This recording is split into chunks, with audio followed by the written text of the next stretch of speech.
The echocardiogram is one of the most powerful tools we have in our closet. If I have a patient I'm admitting to the hospital and their disease presentation seems to be unclear in whether or not they have a pulmonary or a cardiac condition, I will order an echocardiogram. If I am suspicious that their heart failure is worsening, I'll order an echocardiogram.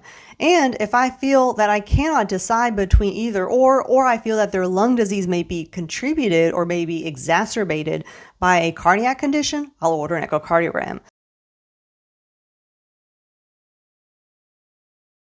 If you've been diagnosed with heart failure, chances are you've had an echocardiogram or an echo. But that test is doing far more than just giving us a number called the ejection fraction. Today, we're going to talk about what an echocardiogram is and how it's essential in diagnosing heart failure in addition to the clinical picture. It tells us about prognosis, how it helps doctors understand what's happening inside the heart without having to use an invasive cardiac procedure. I'm Dr. Nazneen Jamal. I'm here to make the medicine make sense, so give me a thumbs up and subscribe. What is an echocardiogram really telling us? An echocardiography is an ultrasound of the heart. It gives us real-time information about left and right ventricular function, heart valve disease, congenital abnormalities.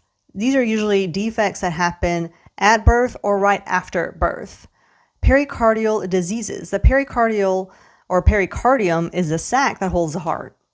And critically, it gives us an estimate of the hemodynamics, numbers that tell us about the pressures and the way the fluid flows through the heart.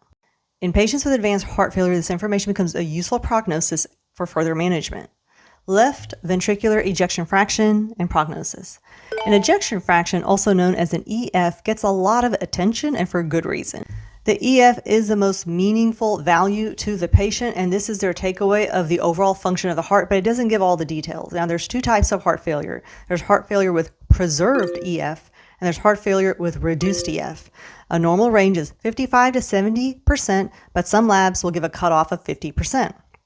EF is normally categorized as normal, and then there's borderline, mildly reduced. There is reduced, and then there's severely reduced. These cutoffs are commonly used in clinical practice and guidelines. They help guide the clinician on which medications and management the patient needs. Now, this doesn't mean that the EF tells a whole story, but it does suggest progression if it continues to show decline. Here's something that often gets overlooked. Right ventricle dysfunction predicts a poor prognosis regardless of the ejection fraction. Even patients with preserved left EF do poorly if their right ventricle is not working well. The right ventricle does a number of things. It handles the blood that returns from the venous system or the veins of the body.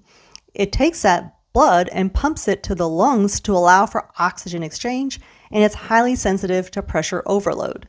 If the right ventricle struggles, patients will develop worsening symptoms, such as worsening congestion with almost like a backflow of blood or a flooding of the lungs that can cause shortness of breath, abdominal swelling or girth increases, and lower extremity swelling.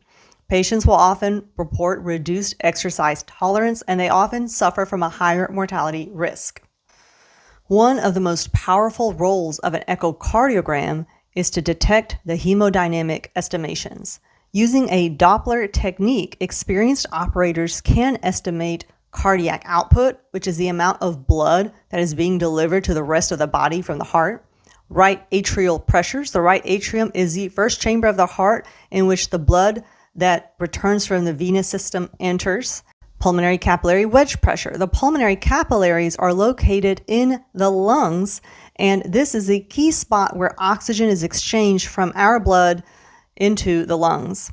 Pulmonary capillary wedge pressure is an estimate of the left side of the heart's filling pressures that are transmitted through the pulmonary circulation. The pulmonary arteries take the blood from the lung system and deliver that to the left side of the heart, which ultimately takes that blood and pumps it to the rest of the body. For patients with suspected or confirmed heart failure, the hemodynamic information allows the clinician to risk stratify their patients by placing them in categories that require different types of management. They can decide on advanced therapies or even mechanical devices such as a left ventricular assist device. They can decide on diuretics and how much is needed. They can also monitor the disease progression over time. So here are the key takeaways. Echocardiography is central to advanced heart failure assessments. A very low or declining ejection fraction can portend a poor prognosis. Right ventricular dysfunction also matters regardless of the EF. And the Doppler echo provides reliable, non-invasive hemodynamic data. When interpreted correctly, the echo allows us to help diagnose and give an accurate prognosis with further treatment recommendations. So in short, the echo is a simple, non-invasive tool for the physician to help diagnose the ultimate problem. If you like this content, don't forget to subscribe. I'm here to make the medicine make sense. Until next time.